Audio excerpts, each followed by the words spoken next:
Hey, welcome, Mary, to our Global Education Travel and Tours newsletter. We're welcoming Mary today. Dr. Mary Quirke is a researcher, educator, and advocate with a really strong focus on inclusive education, universal design for learning, and equitable career transitions. She currently holds a PhD from Trinity College Dublin, where her research explores universal design for learning, learner voice, inclusive learning, and pathways to employment, particularly for individuals with disabilities. At the moment, she's currently on the leadership team for Include, which stands for International Collaboratory for Leadership in University Designed Education. She's on an international network advancing universal design for learning in education, and is also the co-lead of the professional development team and a member of its research team, which is absolutely amazing. She also most recently authored a fantastic book, which I've read, and it's absolutely brilliant, called Adopting a UDL Attitude in Academia. And the link for that book will be in the comments. So thank you so much for joining me today, Mary. And I'm really looking forward to finding out more about universal design for learning, but also your PhD thesis on universal design for guidance. So first of all, Thank you. please tell us all a little bit about universal design for learning and how this led you to your model of universal design for guidance. Okay, Ruth, thank you. Nothing like starting with a big question. I suppose I was introduced to universal design and universal design for learning quite early in my career, back in the late 90s, when I had the good fortune to visit San Diego State University. It's something that actually I treasure the memories of. And it At the time, I was very involved in working with people with disabilities and trying to improve transitions into the workplace. The unemployment rates were high, transition rates were poor for people with disabilities, not just in Ireland, but actually across Europe. Unfortunately, I'd like to point out that is still the story. Mm. While there has been a lot of changes within the education system, the statistics very much back that up.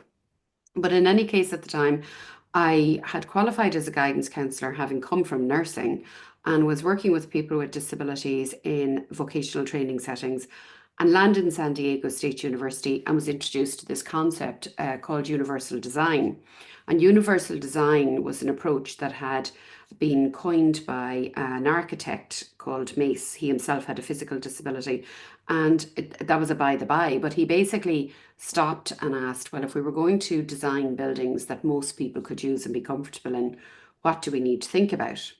And he came up with universal design and 7 simple steps that people or architects in the main might start to think about before they would actually go out and even design the building. The first thing he was saying is it's preemptive. We need to think about it in advance. The thinking for a long time was someone with a disability might come and then we would think about it afterwards. We would put the ad on, we'd put the ramp on, or Yeah. then we might think of doing the adjustment. And what I love about this story is, while I was introduced to that in the late 1990s, what was emerging in America was also universal design for learning, with Richard Rose and colleagues in CAST.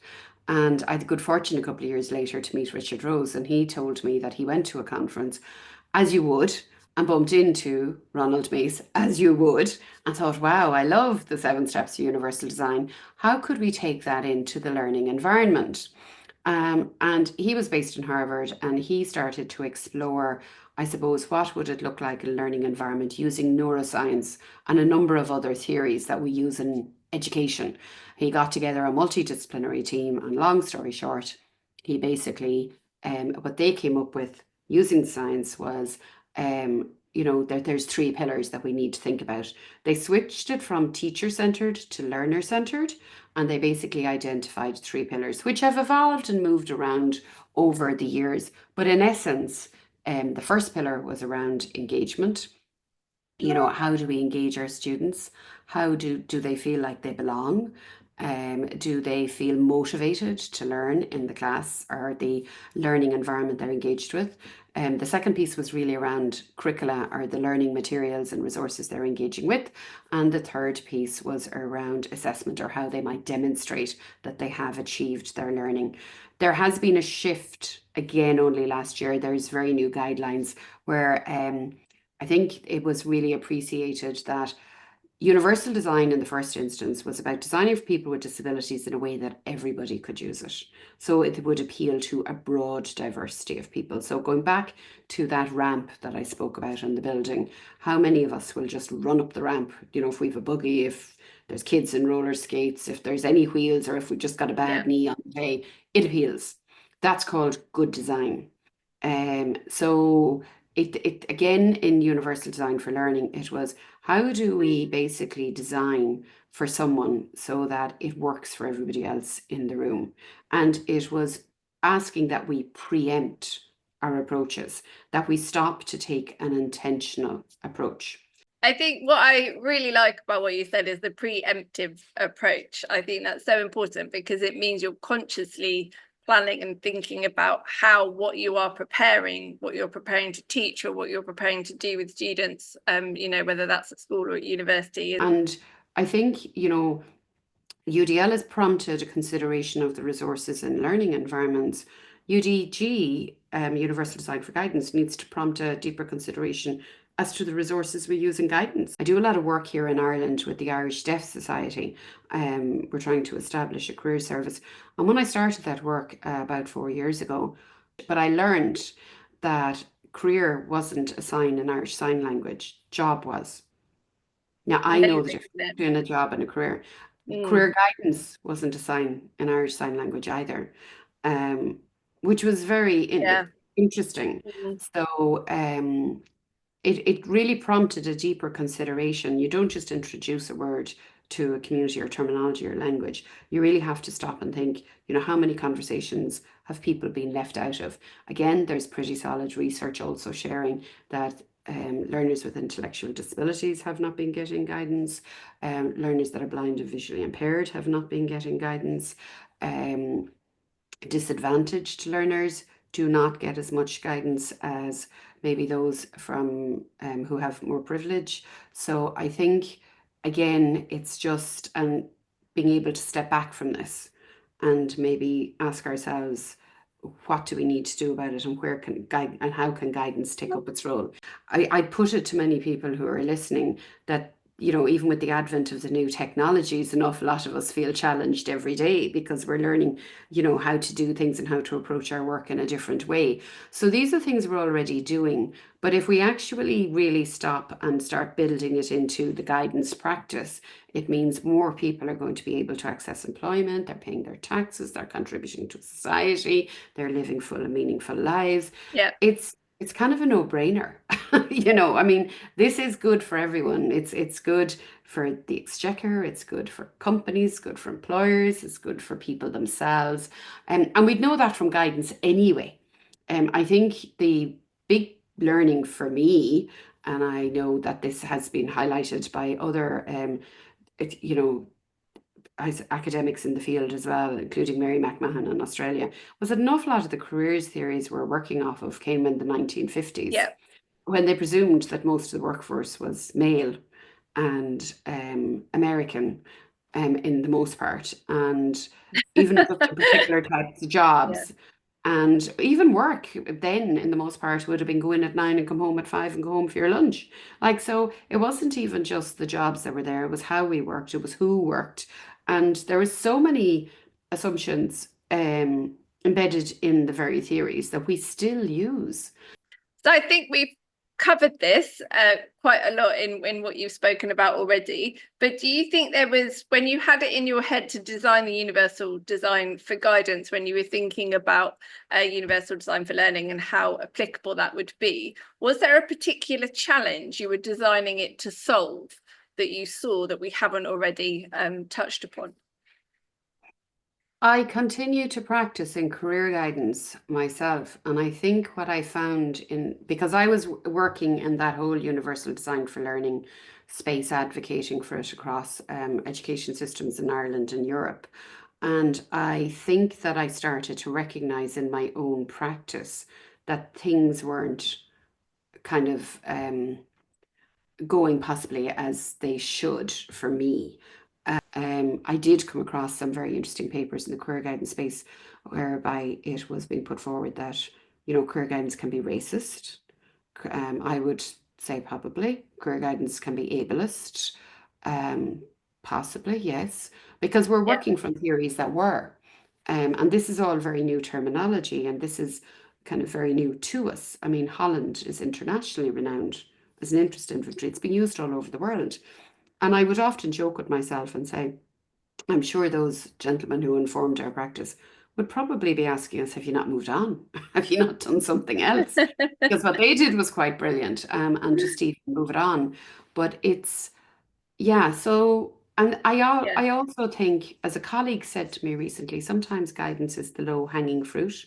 There is kind of an assumption, oh, sure, it's just a chat about what you're interested in, really. I think now that there's high dropout rates, that people need that information more than ever because there's more change than ever. yeah, Nobody is yeah, leaving school anymore believing that they're going to a job for the rest of their lives, because the world has been changing so fast. So I think now there's a shift back to really appreciating, how do I self-reflect? Who do I engage with? How do I know where to go? What am I bringing to the table? How can I build on that further? Um, yeah. I think that's great, but I think guidance really needs to hold its space in that.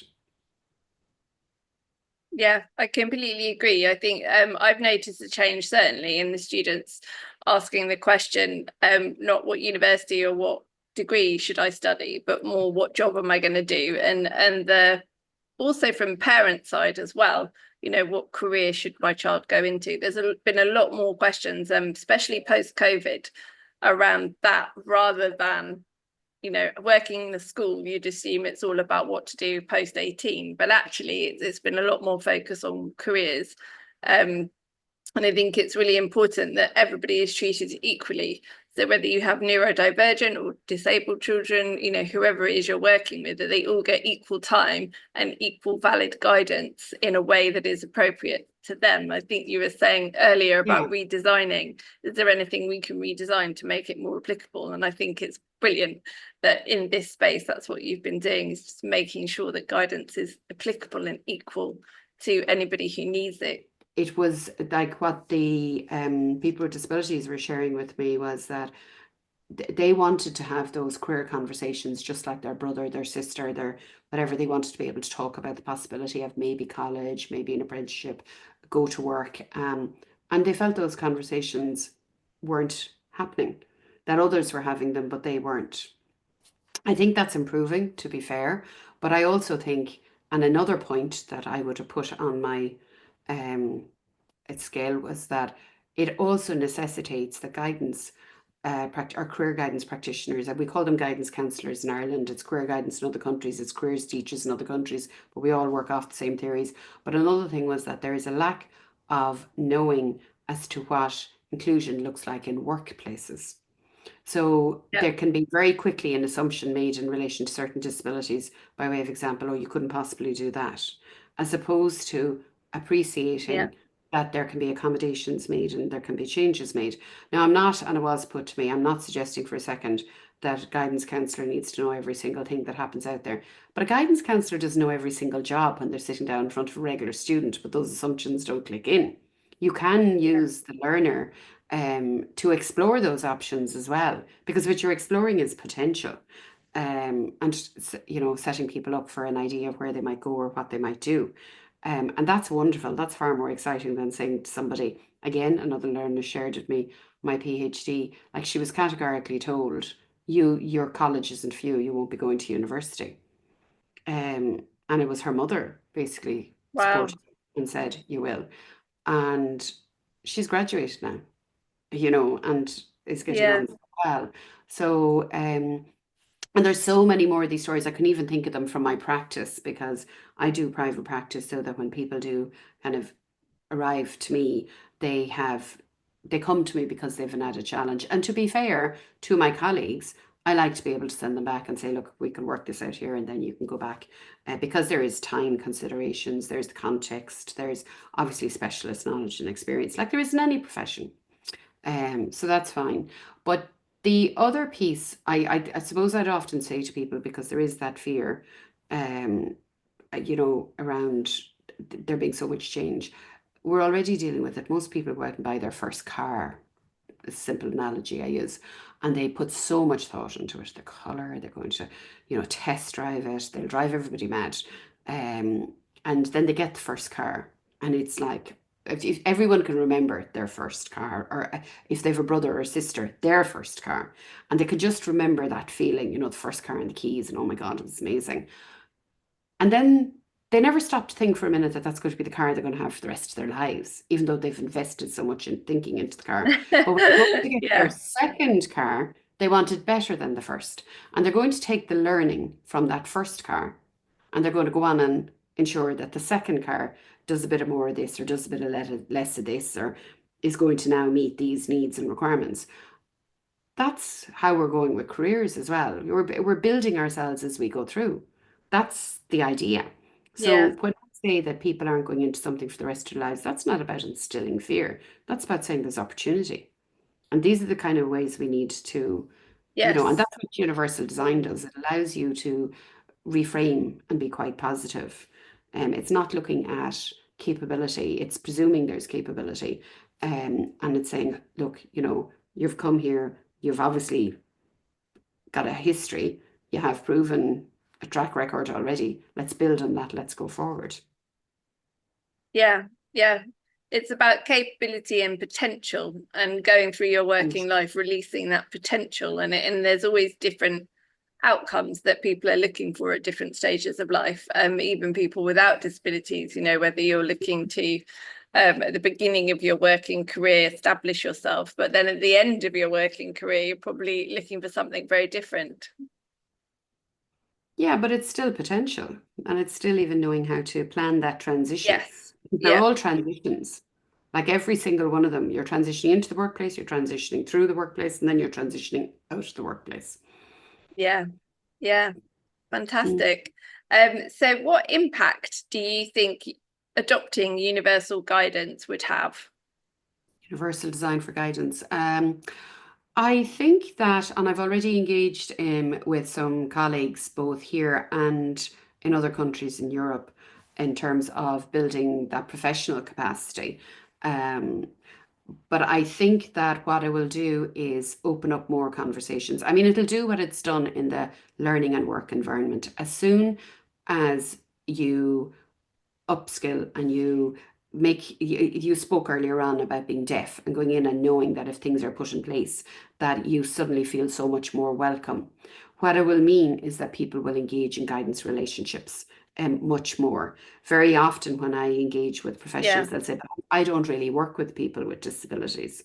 And I kind of think, but adopting the universal design approach, if you prepare yourself to, then they'll come and work with you. And that's privilege. I mean, they mightn't be coming to work with you because there might be a barrier to coming to work with you. It's sometimes we don't see that. So I think in the first instance, it's going to allow people to really engage in quite meaningful work because universal design for learning does that in the learning environment. It improves the relationship for the learning for all learners. Um, in terms of universal design for guidance, if you're going to start thinking about, your approaches in relation to your conversation, in relation to your information, in relation to your resources, in terms of how you're managing that relationship, that's going to improve it for all of the people that you are engaging with in a guidance relationship. The knock-on impact is that you would improve opportunity for people, and that there would be greater opportunity for those that are currently being marginalized and disenfranchised. That's going to be good for economies, that's going to be good for communities. I heard on Monday at a lecture, it really struck me. Very often they give you the one in however many people have disabilities. 20% of families have somebody with a disability. Like that's one fifth and rising. mm, And I think as you get older, and I can't say where that statistic came from, I heard it in a talk, but I thought, wow, that's really interesting. And I think, as I said again, we're an aging population. So sometimes some of us might tick more of a box than we think. But I think just having that appreciation also makes the world a more considerate place, which I think we do in guidance anyway. But, you know. Yes, I think that's completely true. I think if there was more adoption of a universal way of doing things, universal design for learning, universal design for Mm. guidance, it definitely makes more a kinder place to be.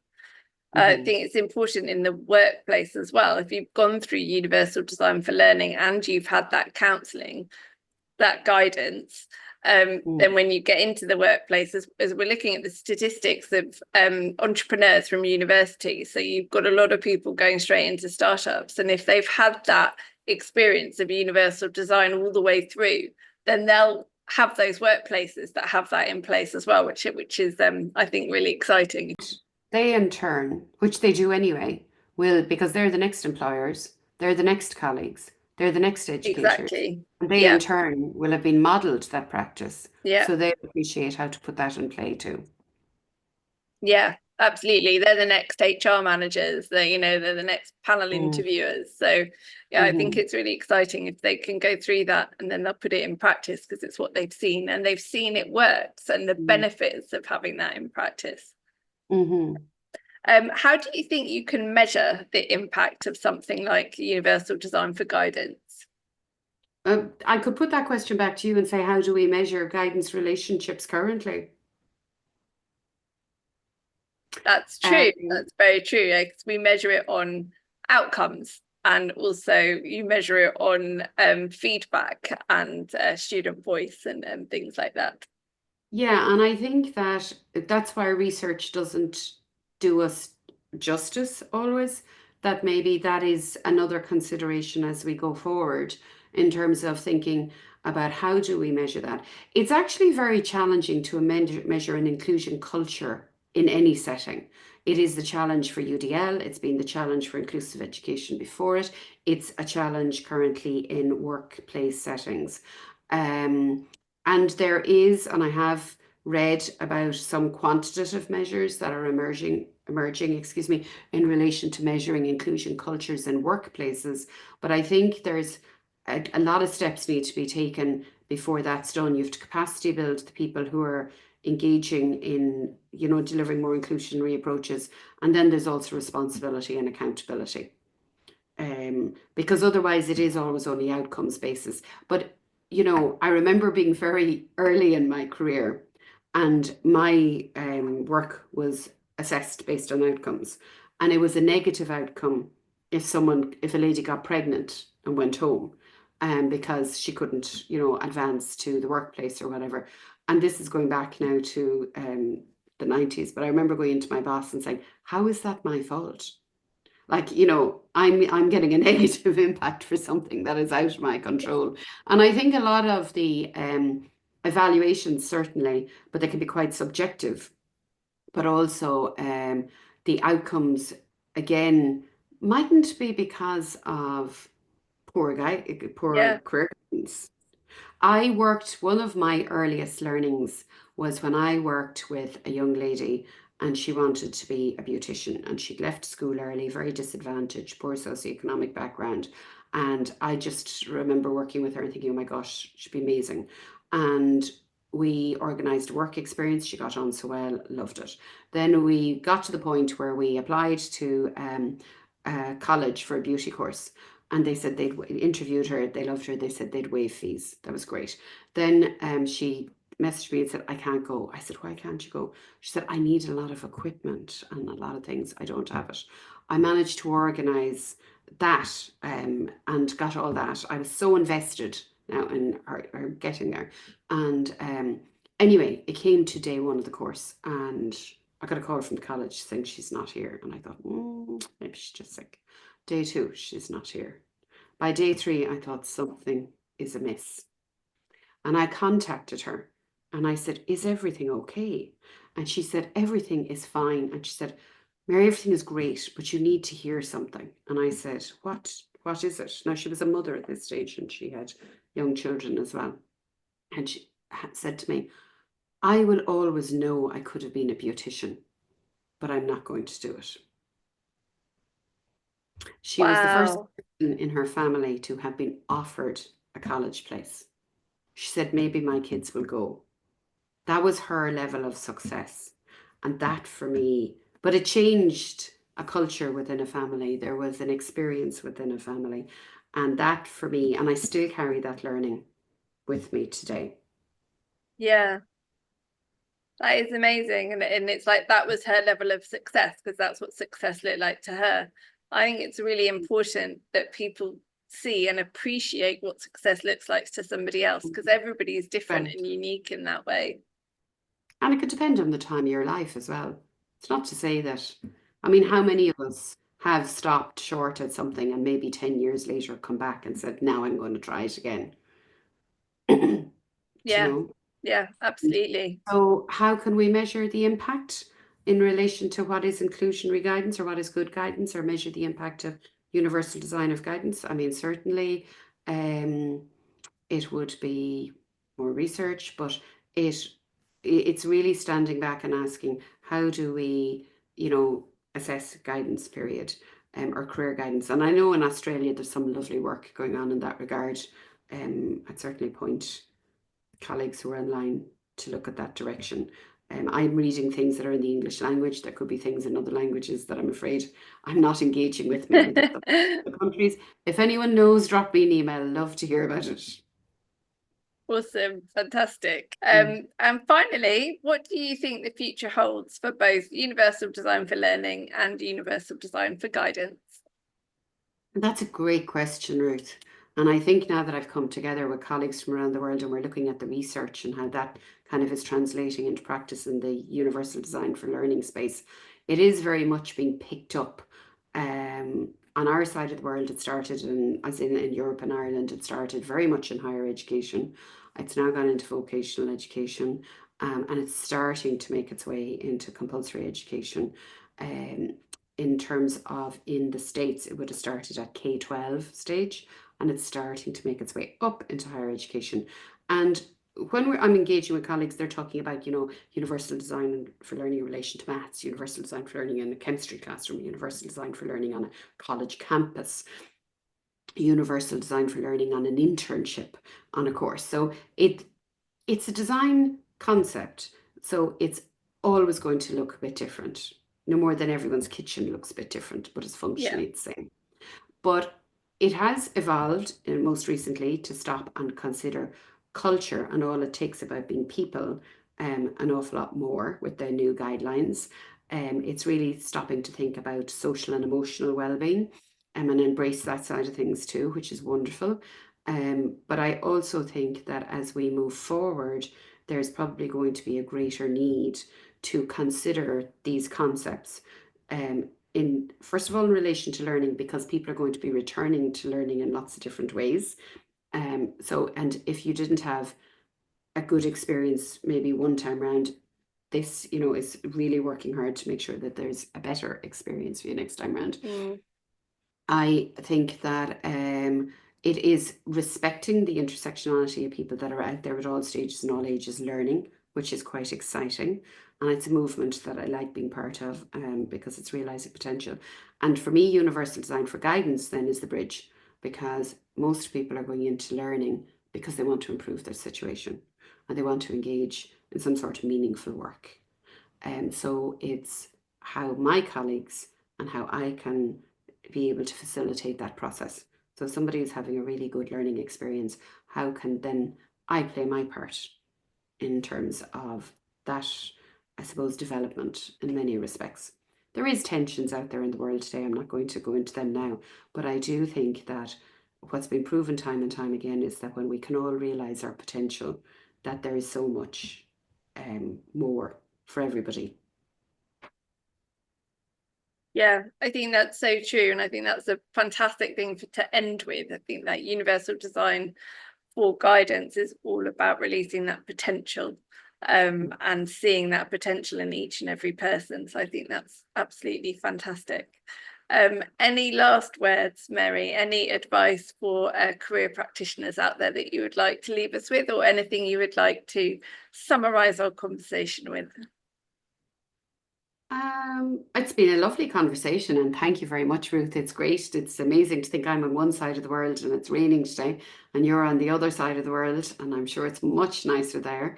Um, but isn't it very interesting that we can be on two sides of the world and we still can have a conversation where we're both, very much focusing on the same concerns, issues, challenges, both, for ourselves, for our families, for our learners. And I think that going forward, I would like to think that there would be something in this for everybody. Um, I'm not saying that I would like to think that the way that I came out with my PhD is certainly going to start a conversation. I'm not saying it has to be the end of the conversation. One thing I do know about anything in relation to the inclusion space, because it did require, I think, an awful lot about inclusion, which is one of those concepts that doesn't have a definition necessarily yet. There's lots of definitions. It's like well-being and belonging, lots of definitions. But the one thing that I have no doubt is that inclusion is a process. It's never done. It's a bit, as I say to people, like couch to 5K. If you sit down and stop, you're back at the beginning again. So it's constantly Mm. reevaluating, constantly thinking about, where are we at? What do we need to be doing? Where do we need? And being quite self-reflective, which I think as practitioners we're quite good at, but also being able to collaborate with peers, engage in meaningful conversations, and stop all the time to think about, well, what is my thinking in this regard? Where am I situated here? Because, being aware of unconscious bias, being aware of what we think we know to be true, and maybe moving on. I think in the guidance space, because we're really situated in relationships and we're very aware of projection and transference and those such things, that we have to be very quite self-reflective and mind ourselves while also continually developing in that regard. So yeah, a lot to think about. Absolutely. That's fantastic things to leave us with. I think it's all about self-reflection, Mm, really, really deeply thinking about what it is we're doing in the guidance space and mm, how it can include everybody. And as you say, I think inclusion is something that is never done. There's always more to do, and there's always more things that you can be thinking about, reflecting on, and iterating and improving in mm. all our practices. So, yeah, thank you, Mary, for that. And thank you so much for joining me today in what would be sunny Malaysia, but it's actually night time for me, but it has been a lovely sunny day. So I'm sorry it's raining in Ireland. It It's is. been absolutely lovely to talk to you about this incredibly important topic. And thank you very much. Thank you.